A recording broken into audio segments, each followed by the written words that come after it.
Bakit magkahiwalay ang araw at saka si buwan?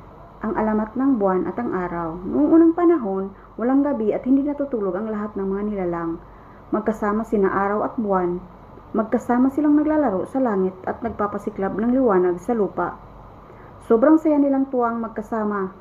Pero nakakasilaw ang kanilang liwanag. Kaya isang araw, sabi ni Tatay Langit, "Araw, ikaw ang magbabantay ng umaga. Buwan, ikaw naman sa gabi. Hindi kayo pwedeng magsabay." Utos sa kanila. Nalungkot ang dalawa. "Bakit po?" tanong nila. "Sobrang liwanag kapag sabay kayong nandoon.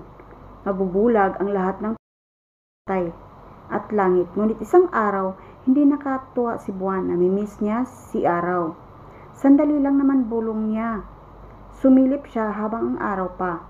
Sa sobrang liwanag nilang dalawa, nabulag ang mga ibon at nalumilipad. Buti na lang nasayo siya ni Ulap. Umiiyak si buwan. "Pasensya na po. Hindi ko sinusunod ang utos." At hinaplos siya ni Tatay Langit. "Okay lang anak. Ang mahalaga natuto ka." Mula noon, sina araw at buwan ay sumunod na sa kanilang takdang oras. At minsan sa espesyal na araw gaya ng eclipse, binibigyan sila ni Tatay Langit ng maikling pagkakataon para magkita.